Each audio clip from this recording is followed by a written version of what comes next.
ये है एसडीएम छोटू लाल शर्मा। बेचारा छोटू सिर्फ इस बात से नाराज हो जाता है कि उसके एसडीएम होते हुए एक आम नागरिक की गाड़ी में गैस पहले क्यों डाल दी। फिर क्या था, एसडीएम साहब ने जनता को उसकी असली औकात दिखा दी। उसके बाद पुलिस कार्रवाई होती है, जहां पर पेट्रोल पंप पर 3 कर्मचारियों को गिरफ्तार कर लिया जाता है, ना कि एसडीएम साहब को। और जब सोशल मीडिया पर ये वीडियो बहुत ही ज्यादा वायरल हो जाती है, उसके बाद एसडीएम साहब अपनी बीवी को आगे कर देते हैं। एफआईआर में ये लिखाते हैं कि पेट्रोल पंप के एक कर्मचारी ने उनकी बीवी को आंख मारी थी, दूसरे ने ये बोला था वाह क्या माल लग रही है। एक 5वीं क्लास का बच्चा भी होगा, वो भी इससे लाख गुना अच्छे बहाने बना देगा। खैर यही है हमारे देश की जनता की औकात, थप्पड़ भी खाएगी और जेल भी जाएगी।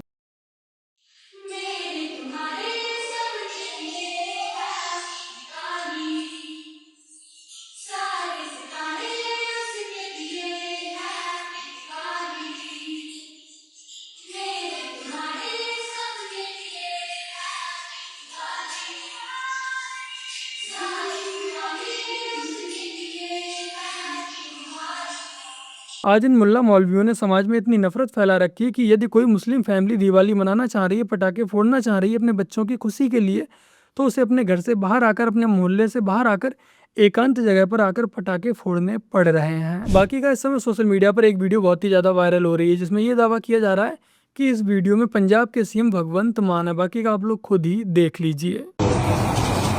Yes, exactly. What did it?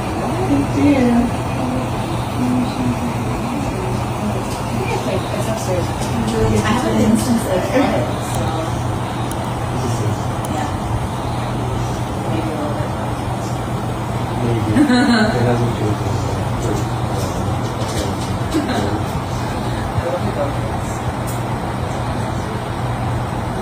फिलहाल तो इस वीडियो को फेक बताया जा रहा है, एआई के द्वारा एडिट किया हुआ बताया जा रहा है कुछ इस तरह से।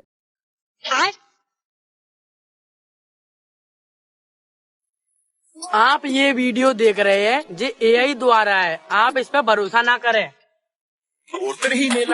फिलहाल मैं भी इस वीडियो की पुष्टि नहीं करता हूँ कि ये रियल वीडियो है, मुझे भी लग रहा है कि ये फेक ही वीडियो होगी।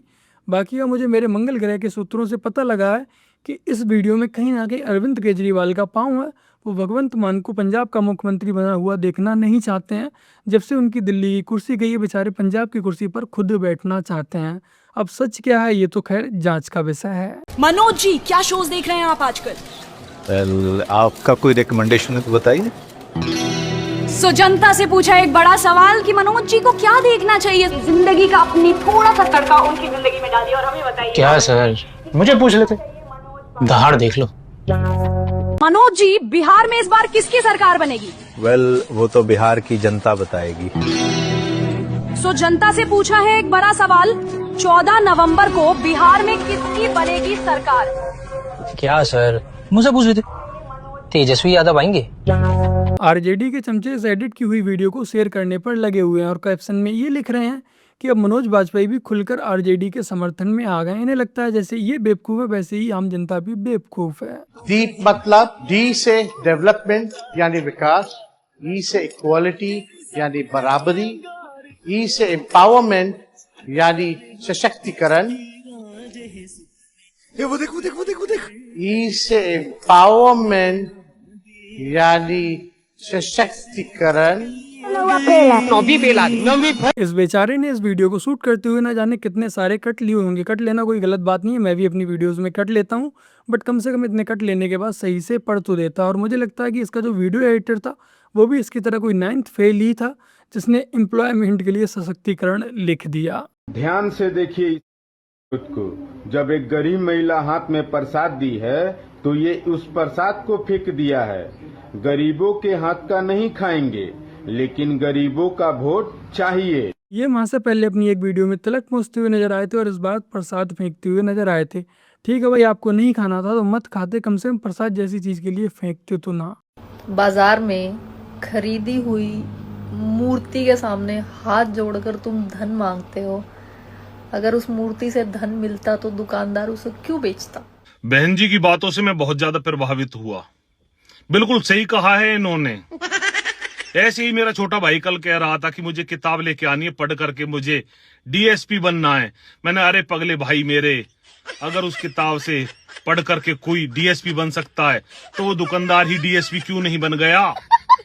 ये सब झूठी बातें हैं, इन चक्करों में मत पड़ मेरे भाई। और फिर मैंने बताया उसे, और जो टीचर किसी को पढ़ा करके प्रधानमंत्री बना सकता है, किसी को डीसी, किसी को डीजी, तो वो खुद ही क्यों नहीं बन गया? खुद ही मास्टर क्यों रहा वो? ये सब बकवास बातें हैं। बहन जी आपकी बातें सही हैं। हिंदू धर्म पे कोई भी कुत्ता बिल्ली कुछ भी बोल सकता है, आजादी है।